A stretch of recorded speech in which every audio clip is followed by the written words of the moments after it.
먼저 열왕기하 18장 1절에서 4절까지. 네, 구약 성경 열왕기하 18장 1절에서 4절까지.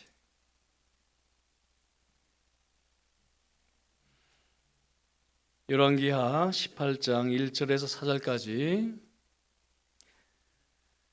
네, 하나님의 말씀을 듣겠습니다.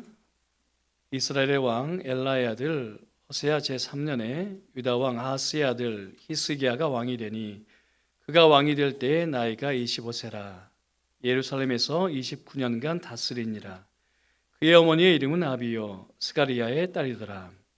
히스기야가 그의 조상 다윗의 모든 행위와 같이 여호와께서 보시기에 정직하게 행하여 그가 여러 산당들을 제거하며 주상을 깨뜨리며 아세라 목상을 찍으며 모세가 만들었던 놋뱀을 이스라엘 자손이 이때까지 향하여 분향함으로 그것을 부수고 느스단이라 일컬었더라. 이어서 사무엘상 4장 1절에서 11절까지. 사무엘상 4장 사무엘상 4장 1절에서 11절까지.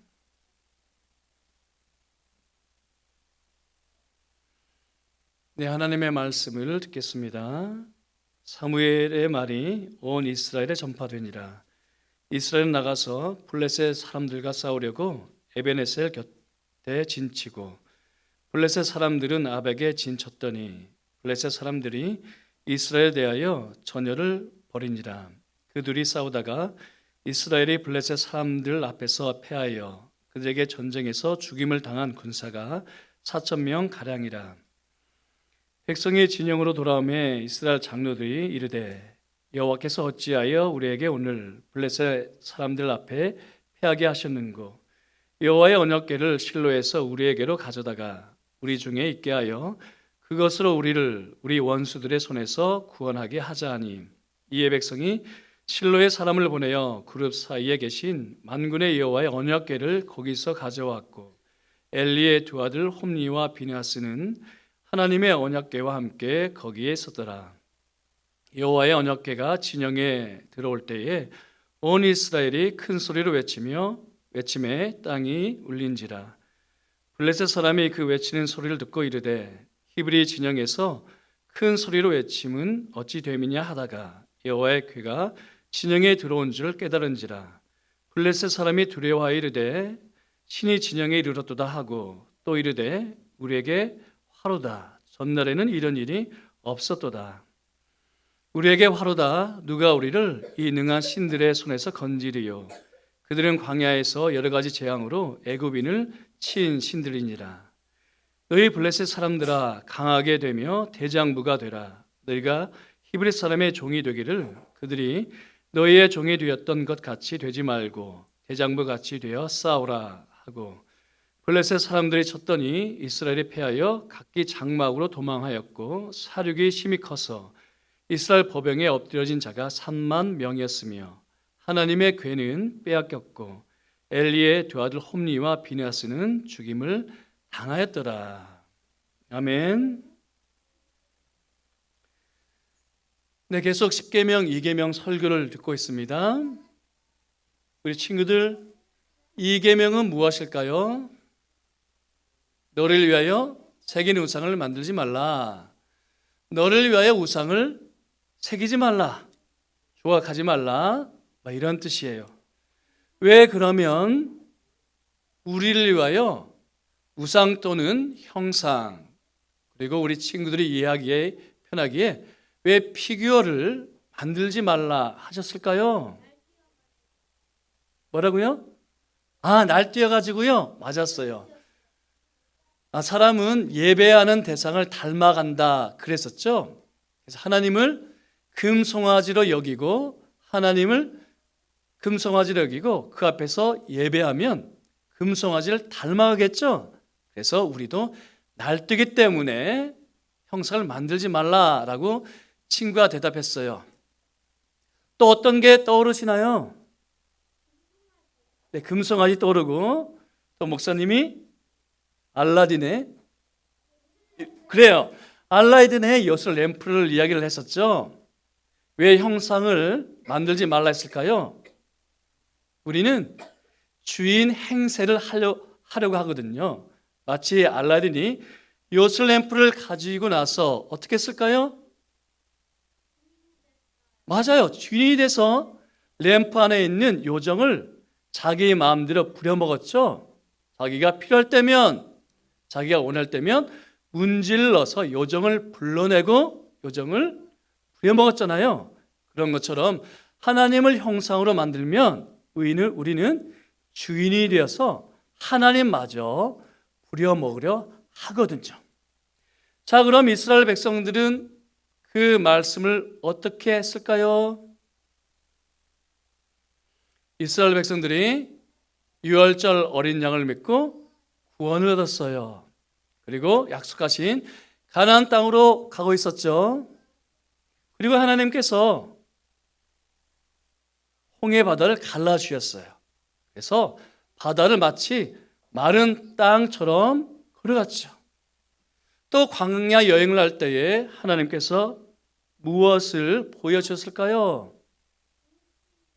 네, 구름 기둥과 불 기둥 보여주셨죠. 그리고 배가 고플 때에 저녁에는 메추라기로 단백질을 공급해 주셨어요. 그리고 아침에는 만나로 먹여주셨어요. 저녁에는 메추라기, 아침에는 만나로 먹여주셨죠. 그리고 목이 마를 때에는요, 너무 잘하네요.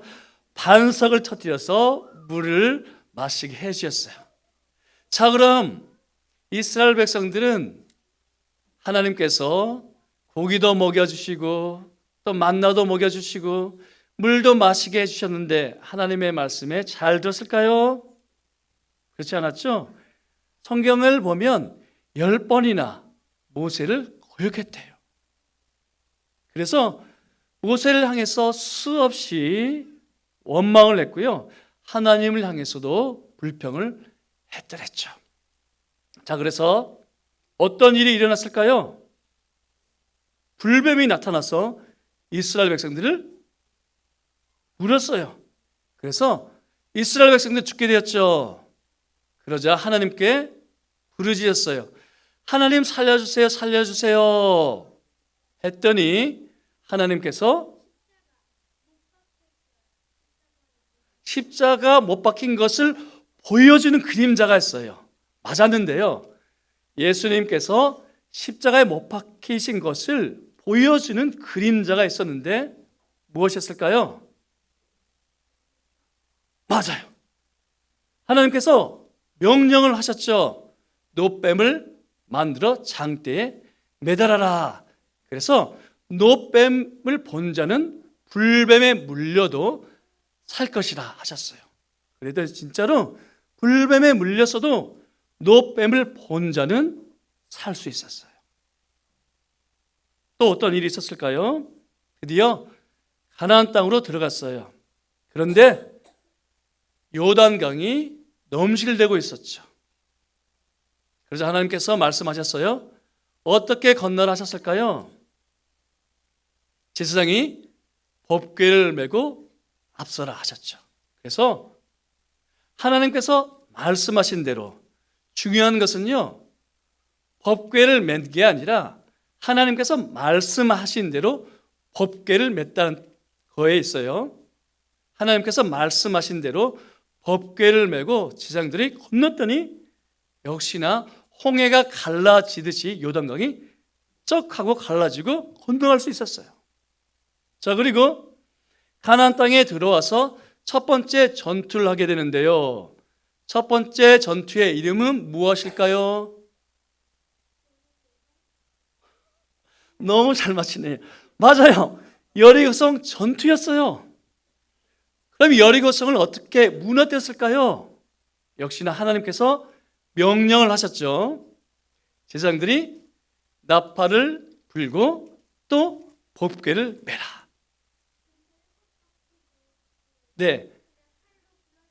맞아요.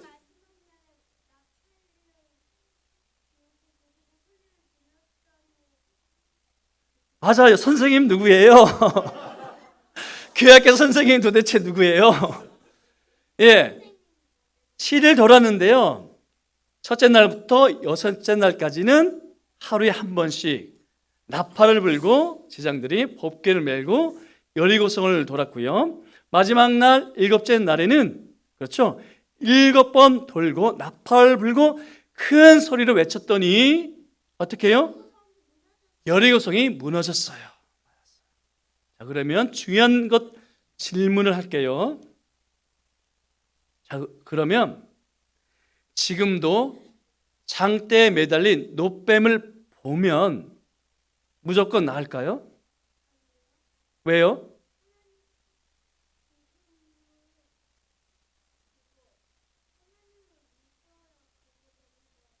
맞았어요.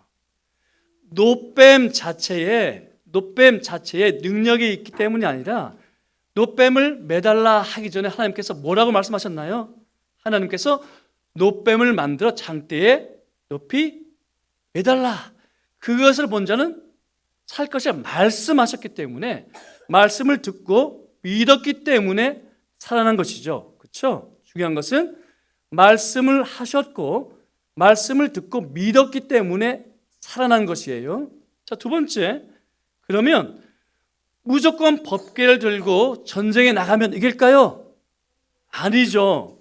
역시나 하나님의 말씀을 듣고 말씀에 순종할 때에 전쟁에서 이기겠죠. 그러니까 노뱀 자체에 법궤 자체에 능력이 있는 게 아니고 하나님의 말씀이 있는가, 그 말씀에 순종하는가, 거기에 있다는 것을 우리 친구들 꼭 기억하세요. 아시겠죠? 그런데요, 우리 친구들 너무나 잘 듣고 있지 않나요? 네. 네. 우리 친구들처럼 우리 성도분들도 설교를 잘 들을 수 있게 되기를 바랍니다. 아멘 아니신가요? 네.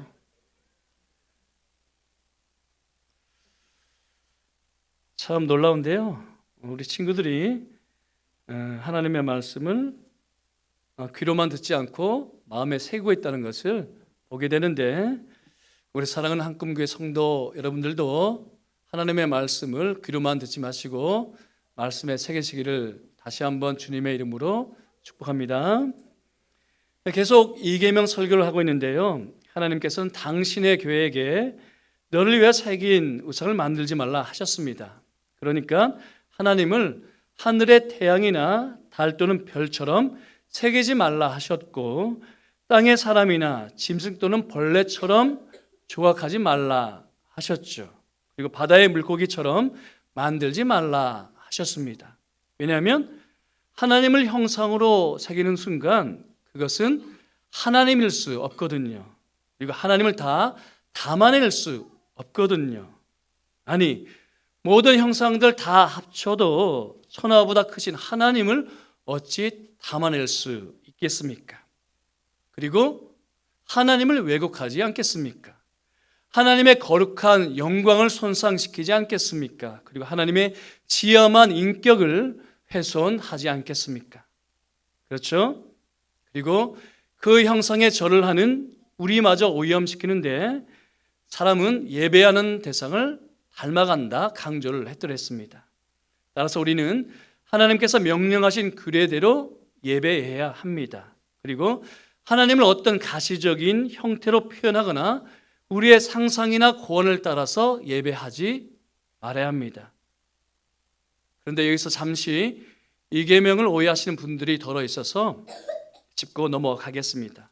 여러분, 이 계명은 너를 위하여 우상을 만들지 말라 금지하십니다.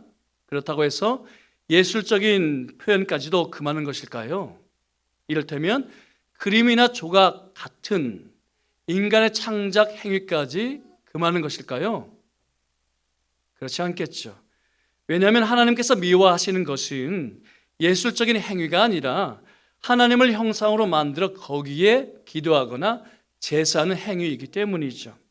그러니까 이 계명이 금지하고 있는 것은 인간의 창작 행위가 아니라 하나님을 형상으로 만들어서 그 앞에 예배하는 것이기 때문입니다.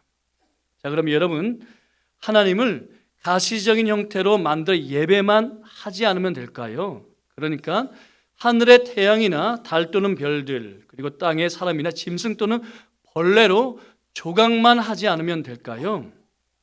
아니요. 많은 분들이 놓치는 것이 있는데, 하나님께서 성례로 주신 것마저 우리가 미신적으로 섬길 때에 이 계명 위반이 됩니다. 다시요. 하나님께서 성례로 주신 것마저 우리가 미신적으로 믿을 때에 이 계명을 어기게 됩니다. 그래서 이번 주와 다음 주 2주에 걸쳐서 구약의 이스라엘 백성들에게 성례로 주신 것을 구약의 이스라엘 백성들이 미신적으로 섬겼다라는 것을 설명하도록 하겠습니다. 자, 그 전에 예배 지식이 필요한데, 사랑하는 한금교회 교우 여러분, 기독교는 철저히 계시 의존적이어야 합니다. 무슨 말인가 하니, 기독교 신앙은 다른 종교처럼 알지 못하는 신을 더듬어 찾아가는 게 아니라 하나님께서 우리에게 주신 말씀을 따라 하나님을 알아가야 하고, 하나님께서 우리에게 주신 말씀을 따라 섬겨야 한다는 뜻입니다. 따라서 우리는 수련이나 고행을 통해 열반에 이르거나 해탈을 하려 하지 않고, 또는 수도를 통해 득도를 하려 하지 않습니다. 대신에 하나님의 계신 말씀을 따라서 구원을 얻고, 또 말씀을 통해 하나님을 알아가고 하나님을 섬기려 하지 않습니까? 따라서 하나님께서는 들리는 말씀인 설교와 보이는 성례를 통해 우리의 믿음을 세워가라 하셨습니다. 자, 그럼 누가 직접 시연을 보여주셨을까요? 누가복음 24장 말씀에 따르면 예수님께서 엠마오로 가는 두 제자에게 직접 시연을 보여주셨죠. 먼저는 모세의 글과 선지자로부터 시작하여 모든 성경에 쓴 바, 그렇죠? 모세의 글과 선지자로 시작하여 모든 성경에 쓴 바 예수님에 관한 것을 자세히 설명하시지 않으셨습니까? 그러니까 오늘날 설교적 행위를 하셨다는 뜻입니다. 그리고 음식 잡수실 때에 무엇을 하셨나요? 음식만 잡수시지 않고 떡을 가지사 축사하시지 않으셨습니까? 곧 성찬적 행위를 하시지 않으셨습니까? 따라서 예수님은 들리는 말씀인 설교와 보이는 말씀인 성례를 통해 부활을 믿지 못하는 두 제자의 믿음을 일으켜 주셨고 믿음을 굳세게 하셨습니다. 따라서 그리스도의 교회는 그리스도께서 다시 오실 때까지 들리는 말씀인 설교를 통해 죽은 자를 살려야 하고, 보이는 말씀인 성례를 통해 연약한 자를 굳세게 해야 합니다. 다시 강조합니다. 그리스도의 교회는 그리스도께서 다시 오실 때까지 들리는 말씀인 설교를 통해 죽은 자를 살려야 하고, 보이는 말씀인 성례를 통해 연약한 자를 굳세게 해야 합니다. 그런데 하나님께서는 신약 시대에만 설교와 성례를 통해서 믿음을 일으키시고 믿음을 굳세게 한 것이 아니라, 오늘 보시면 아시겠지만 구약 시대에도 들리는 설교와 보이는 성례를 통해 하나님의 백성들을 일으켜 세우셨습니다. 그래서 구약 시대의 대표적인 성례를 말하자면 무엇이 있을까요? 유월절 식사와 할례가 있지 않습니까? 그런데 유월절 식사는 새 언약 시대로 넘어와서 성찬으로 바뀌었고, 할례는 세례로 바뀌었습니다. 자, 그런데 여러분, 그 외에도 창세기 1장에 생명나무와 선악을 알게 하는 나무도 성례이고, 출애굽기 16장의 만나도 성례이고, 그리고 민수기 21장의 노뱀과 사사기 4장의 법궤도 보이는 성례입니다. 물론 이것들 자체가 오늘날 세례와 성찬과 같은 성례라는 뜻은 아니고요. 성례의 정의가 보이는 말씀이라고 한다면, 다시요, 성례의 정의가 보이는 말씀이라고 한다면 생명나무와 선악을 알게 한 나무도 성례이고 만나도 놋뱀도 법궤도 하나님의 백성들에게 하나님의 말씀을 기억하게 하고 하나님의 말씀에 순종하게 하는 보이는 표이기 때문에, 그렇죠? 나타내는 표이기 때문에 모두 성례라 할 수가 있습니다. 그래서 초대 교부 아우구스티누스는 이런 말을 남겼죠. 물질의 말씀을 더하라. 그러면 성례가 될 것이요. 성례에서 말씀을 제하라. 그러면 물질이 될 것이라. 다시요. 물질의 말씀을 더하라. 성례가 될 것이요. 성례에서 말씀을 제하라. 물질이 될 것이라. 자, 그렇다면 창세기 9장에 무지개도 성례겠죠. 왜냐하면 하나님께서 노아와 노아의 후손들에게 약속하신 언약의 표와 인 아닙니까? 그러니까 다시는 물로 세상을 심판하지 않겠다라고 하는 약속의 징표 아닙니까? 그래서 무지개도 성례라고 할 수가 있습니다. 자, 그럼 보이는 말씀인 성례 앞에서, 무지개 앞에서 우리는 어떻게 해야 할까요? 무지개 앞에서 제사를 드리고 또 무지개 앞에서 분향을 해야 할까요? 아니면 무지개를 숭배해야 할까요? 그렇지 않겠죠. 다시는 물로 세상을 심판하지 않겠다 하는 하나님의 말씀을 기억해야 하지 않겠습니까? 그리고 노아 때의 사람들처럼 먹고 마시며 시집가고 장가가면서 하나님을 잊을 게 아니라 하나님 앞에서 옷깃을 여미면서 살아야 하지 않겠습니까? 이것이 성례에 대한 바른 자세 아닐까요? 그런데 여러분, 무지개 앞에서는 제사를 드리지 않았고 또 분향하지 않았던 이스라엘 백성들이 또 다른 성례 앞에서는 어떤 모습을 보일까요? 먼저 놋뱀부터 살펴보면, 여러분, 놋뱀은 언제 등장했었나요? 민수기 21장이었는데 출애굽한 이스라엘 백성들이 광야를 지나가고 있었습니다. 지긋지긋한 광야 40년 생활도 어느덧 끝나가고 있었고 가나안 땅을 눈앞에 두고 있었죠. 그런데 모세가 지름길을 버리고 에돔 땅을 둘러서 가고 있는 게 아닌가요? 그러자 이스라엘 백성들이 모세에게 원망을 터뜨렸죠. 왜 지름길을 놔두고 둘러서 갑니까? 그리고 심지어 하나님께서 주신 성례인 만나마저 비아냥거립니다. 하나님께서 주신 성례마저 이스라엘 백성들이 비아냥거립니다. 이 보잘것없는 음식은 도대체 무엇입니까? 만나를 향해서 이 보잘것없는 음식은 도대체 무엇입니까? 하나님마저 원망을 합니다. 그러자 무엇이 나타났을까요? 여태까지 한 번도 본 적이 없는 불뱀이 나타나서 이스라엘 백성들을 공격하는 게 아닌가요?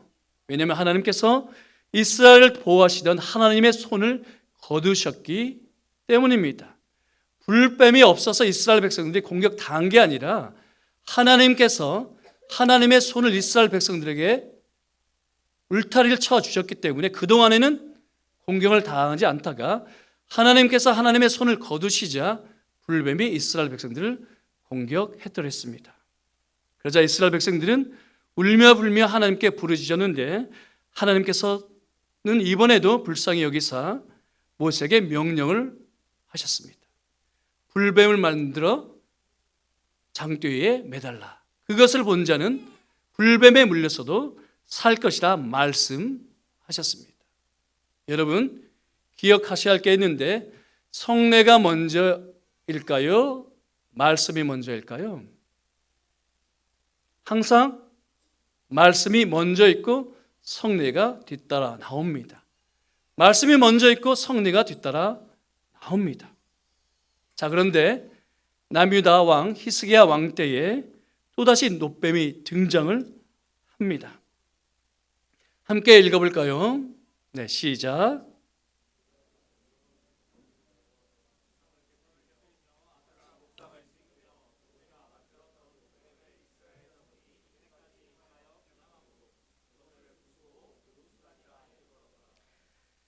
히스기야 왕이 왕위에 오르자 종교 계획을 단행하는데요, 많은 우상들을 깨뜨렸습니다. 그런데 그 가운데 또 무엇이 있을까요? 놋뱀마저 깨뜨리는 게 아닌가요? 그럼 히스기야 왕은 왜 하나님께서 만들라고 하셨던, 그리고 노뱀을 본전 살리라 말씀하셨던 말씀의 표인 노뱀마저 깨뜨렸을까요? 그 이유를 말씀하기를 이스라엘 자손이 이때까지 향하여 분향하기 때문이라 하고 있습니다. 무슨 뜻일까요? 노뱀에게 분향하면서 이런 기도를 하지 않았을까요? 그 옛날 노뱀을 본 자들이 살아난 것처럼 노뱀이여 우리를 고쳐 주옵소서, 노뱀이여 죽은 자를 살려 주옵소서 하지 않았을까요? 설령 노뱀이여라고 부르지 않아도 하나님을 노뱀으로 여기는 것은 이계명 위반이 아닌가요? 그러니 히스기야 왕은 다른 우상들과 함께 노뱀을 깨뜨려 버렸습니다. 자, 그리고 법궤를 볼까요? 본문의 배경은 사사시대이죠. 사사시대의 특징은 무엇이었나요? 지난주에 말씀을 드렸죠. 그때 이스라엘의 왕이 없으므로 사람이 각기 자기의 소견에 오른 대로 행하던 시대였습니다. 그래서 어떻게 할까요? 하나님께 예배한다고 하면서 온갖 불법을 저지르지 않습니까? 그러니까 하나님의 규례를 따라서 예배하지 않고 자기가 원하는 대로, 자기가 좋아하는 대로 예배를 하지 않습니까? 그래서 미가는 불법적으로 제사장을 삼았고 또 대제사장만이 입을 수 있는 하나님의 뜻을 묻는 데 사용하는 에봇마저 만들어 집에 두지 않습니까? 왜요? 자기가 묻고 싶을 때마다 언제든지 하나님의 말씀을 들을 수 있다 착각했기 때문입니다. 그러나 하나님께서 우리가 하나님의 팔을 비튼다고 해서 하나님께서 말씀을 주실까요? 아니요. 하나님의 뜻과 계획 가운데서 하나님은 당신의 의지를 따라서 우리에게 말씀하시고 우리는 그저 하나님의 말씀을 듣고 순종할 뿐이죠. 그런데 사사 시대에는 온갖 화려한 예배가 있었지만 모두 불법이었습니다. 여러분, 예배 지침에 대한 기준이 개신교회와 로마 천주교회가 다른데 개신교회 특히 장로교회 예배 기준은 규정적 원리라고 합니다. 규정적 원리라고 하는데 하나님께서 명령하신 대로만 예배해야 한다라고 고백을 하죠. 반면에 로마 천주교회 예배 원리는 허용적 원리라고 합니다. 허용적 원리라고 하는데 하나님께서 금지하지 않은 것은 예배에 가져올 수 있다, 그렇게 이야기를 합니다. 그래서 제단이 들어왔고 마리아상이 들어오지 않았습니까? 그런데 거기서 온갖 미신이 일어나지 않습니까? 그래서 한금교회 교회 여러분, 다시 강조합니다. 우리의 예배 원리는 이렇습니다. 참 하나님을 예배하는 데 있어 용납할 수 있는 방법은 하나님 자신이 친히 제정하셨고 하나님 자신이 계시한 뜻에 의해 제한되어 있다. 그러므로 하나님을 사람들의 상상과 고안이나 또는 사탄이 제안하는 것을 따라서 어떤 가시적인 표현으로 예배할 수 없고 성경에 규정되어 있지 않는 어떤 다른 방법을 따라서도 예배할 수 없다. 다시 돌아가서 사사 시대의 특징은 사람이 자기 소견에 옳은 대로 행하던 시대였습니다. 그러니 법궤마저 어떻게 여겼을까요? 마치 노뱀에게 신비한 능력이 있는 것처럼 법궤에도 마술적 능력이 있다 착각을 했더랬죠. 물론 법궤는 하나님의 임재를 상징합니다. 왜냐하면 하나님께서 이렇게 말씀하셨거든요. 레위기 16장 2절 말씀에 따르면 내가 구름 가운데서 속죄소 위에 나타나리라 라고 말씀하셨기 때문입니다. 그리고 실제 법궤 뚜껑 양쪽에는 양팔을 벌린 천사가 있지 않습니까?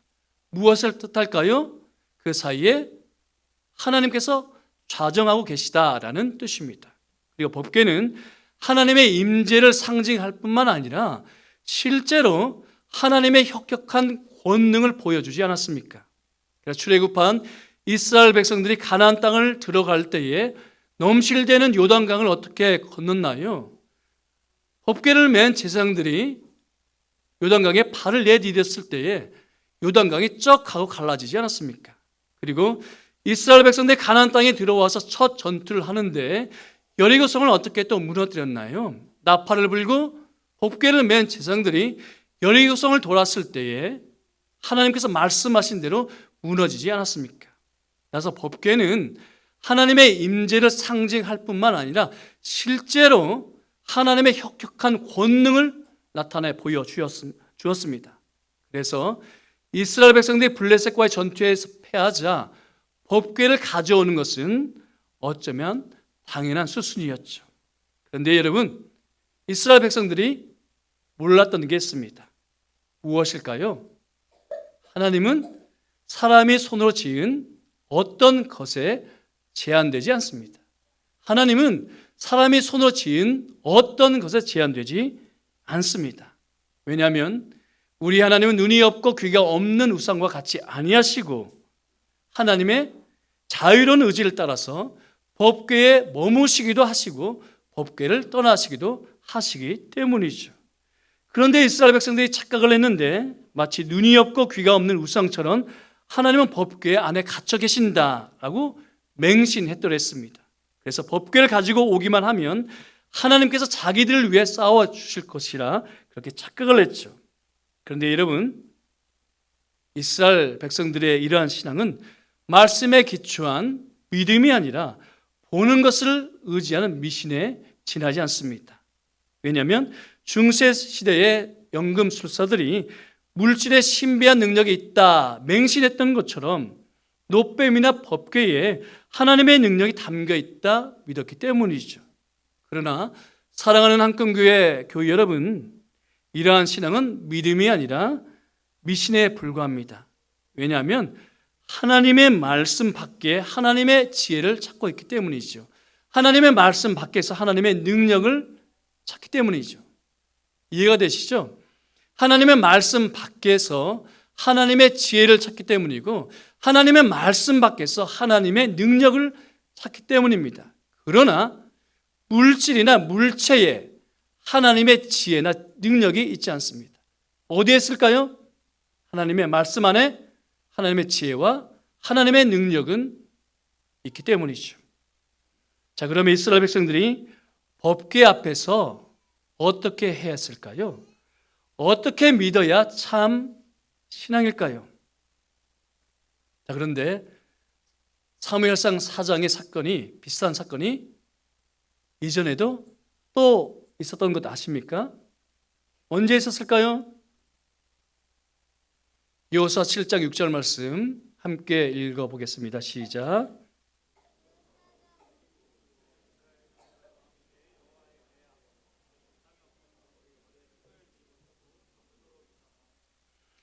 네, 비슷한 경우가 앞서 또 있었죠. 여호수아 시대에 아이성 전투에서 이스라엘 백성들이 패했거든요. 자, 그런데 여호수아가 어떻게 할까요? 법궤를 가지고 와서 앞세워서 아이성 전투에 올라갈까요? 그렇지 않죠. 여호와 법궤 앞에서 땅에 엎드려 근신하지 않습니까? 왜냐하면 첫째, 하나님은 우리가 부를 수 있는 존재가 아니거든요. 여러분, 사사시대 이스라엘 백성들은 블레셋과의 전투에서 패하자 실로에 있던 법궤를 가지고 왔습니다. 왜요?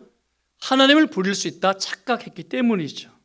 그러나 사람이 손으로 지은 곳에 거하지 않는 하나님을 어찌 우리가 부릴 수 있겠습니까? 그럴 수 없죠.